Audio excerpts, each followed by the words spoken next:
हरे कृष्णा। आप सभी का स्वागत है आज की कथा में। आइए आज आप सब सुनेंगे पितृपक्ष की कथा। भाद्रपद मास शुक्ल पक्ष पूर्णिमा तिथि से लेकर के अश्विनी मास कृष्ण पक्ष की अमावस्या तक 16 दिनों तक यह पितृपक्ष होता है। इस दौरान अपने पितरों की प्रशंसा के लिए उनका श्राद्ध तर्पण आदि का कार्य जो कि तिथि के अनुसार किया जाता है। इस प्रकार जो भी करते हैं तो उनके घर में धन समृद्धि आती है, घर की सभी प्रकार की बंधाएं दूर होती है, वंश वृद्धि होती है तथा सभी प्रकार के मनोरथ की सिद्धि होती है। जिस तिथि पर आपके पूर्वज का निधन हुआ था उस तिथि पर उनका श्राद्ध तर्पण आदि का कार्य जो कि पितृपक्ष में ही करना चाहिए। श्रद्धा में पिंडदान, तर्पण और ब्राह्मण भोजन कराना जो कि अति आवश्यक होता है। तर्पण में काले तिल, जौ और जल से पितरों को अर्घ दिया जाता है। यह क्रिया जो कि हर दिन करनी चाहिए। श्रद्धा के दिन ब्राह्मणों को भोजन कराना चाहिए।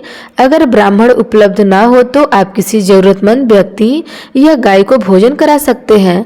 पितृपक्ष के दौरान दान का बड़ा विशेष महत्व होता है। ऐसे में अन्य वस्त्र, अन्य जरूरी वस्तुओं का दान करना चाहिए। इससे पितरों की आत्मा को शांति मिलती है। इस दौरान घर में सात्विक और पवित्र वातावरण बनाए रखना चाहिए।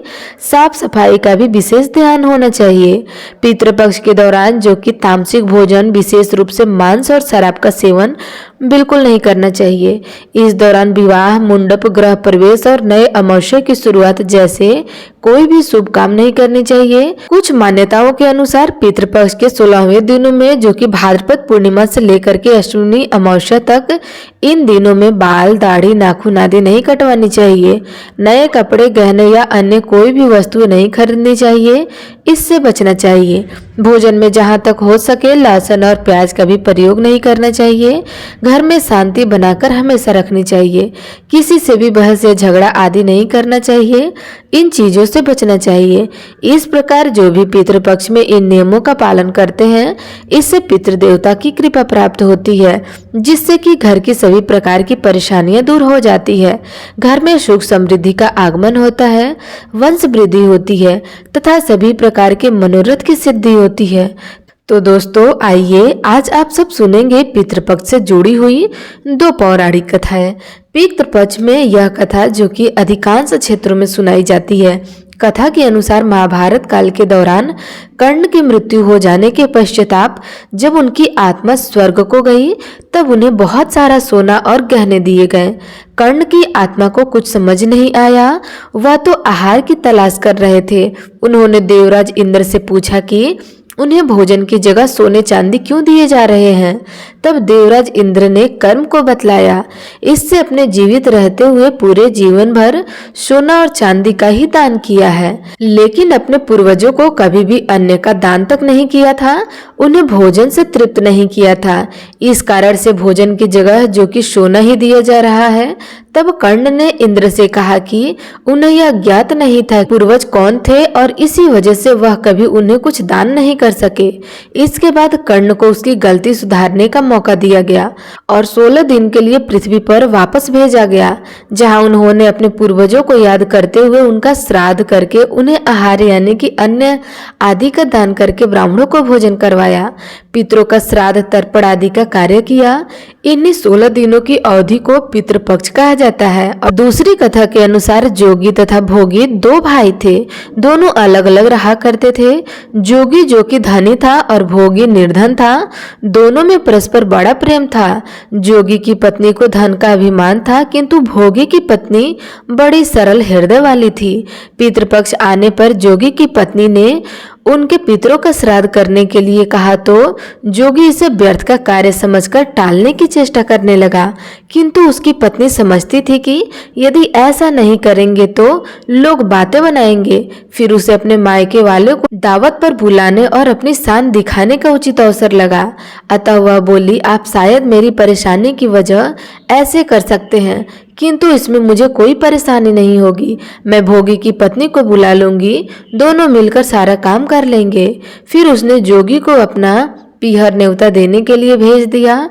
दूसरे दिन उसके बुलाने पर भोगी की पत्नी सुबह सवेरे आकर कामकाज में जुट गई। उसने रसोई तैयार की, अनेक पकवान बनाए, फिर सभी काम निपटाकर अपने घर आ गई। आखिर उसे भी तो पितरों का श्राद्ध तर्पण करना था। इस अवसर पर न जोगी की पत्नी ने उसे रोका और न वह रुकी। शीघ्र ही दोपहर हो गई। पितर भूमि पर उतरे। जोगी भोगी के पितर पहले जोगी के आ गए तो क्या देखते हैं कि उसके ससुराल वाले वहां भोजन पर जुटे हुए हैं। निराश होकर वे भोगी के यहाँ आए। वहां क्या था, मात्र पितरों के नाम पर अगियारी दे दी गई थी। उन्होंने उसकी राख को चाटी और भूखे ही नदी के तट पर वापस आ पहुंचे। थोड़ी देर बाद से सारे पितर जब इकट्ठा हो गए और अपने अपने यहाँ के श्राद्ध के बात करने लगे तो जोगी भोगी के पितर ने अपनी आप बीती सुनाई। फिर वे सोचने लगे, अगर भोगी के पास सामर्थ्य होता तो शायद उन्हें भूखा न रहना पड़ता, मगर भोगी के घर में तो 2 जून की रोटी खाने को भी नहीं थी। यह सोचकर उन्हें भोग पर दया आ गई। अचानक वे नाच नाच कर गाने लगे, भोगी के घर धन हो गया, भोगी के घर धन हो गया। इस प्रकार से नाचने लगे और प्रार्थना करने लगे।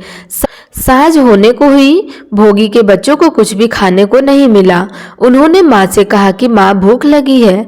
तब उन्हें टालने की गरज से भोगी की पत्नी ने कहा, जाओ, आंगन में हौंदी औंधी रखी है, उन्हें जाकर खेल लो और जो कुछ मिले बांटकर खा लेना। बच्चे वहां पर पहुंचे तो देखते हैं कि हौंदी मोहरों से भरी पड़ी है। वे दौड़े दौड़े माँ के पास पहुंचे और उन्हें सारी बात बतलाई। आंगन में आकर भोगों की पत्नी ने यह सब कुछ देखा तो वह हैरान हो गई। इस प्रकार भोगी भी धनी हो गया, मगर धन पाकर भी वह घमंडी नहीं हुआ। दूसरे साल का जब पितृपक्ष आया तो श्रद्धा के दिन भोगी की स्त्री ने 56 प्रकार के व्यंजन बनवाए। ब्राह्मणों को बुलाकर श्रद्धा तर्पण आदि का कार्य किया, फिर भोजन करवाया, उन्हें दक्षिणा दी और फिर जेठ जेठानी को सोने चांदी के बर्तन में भोजन करवाया। इससे पितर बड़े प्रसन्न हुए तथा तृप्त हुए। इस प्रकार भोगी की सभी प्रकार की गरीबी और दुख परेशानी दूर हो गई। इस प्रकार से जो भी श्रद्धा पक्ष में पितृपक्ष में अपने पितरों की प्रसन्नता के लिए श्रद्धा तर्पण आदि का कार्य करते हैं, गरीबों को भोजन करवाते हैं और ब्राह्मणों को भोजन करवाते हैं, उन्हें दान और दक्षिणा देते हैं, तो इससे पितृपक्ष देवता की कृपा प्राप्त होती है, जिससे कि घर की सभी प्रकार की परेशानियां दूर हो जाती है तथा सभी प्रकार के सुख और समृद्धि की प्राप्ति होती है। तो आशा करती हूँ आज की जानकारी आपको अच्छी लगी होगी। अच्छी लगे तो वीडियो को लाइक अवश्य करिएगा। धन्यवाद।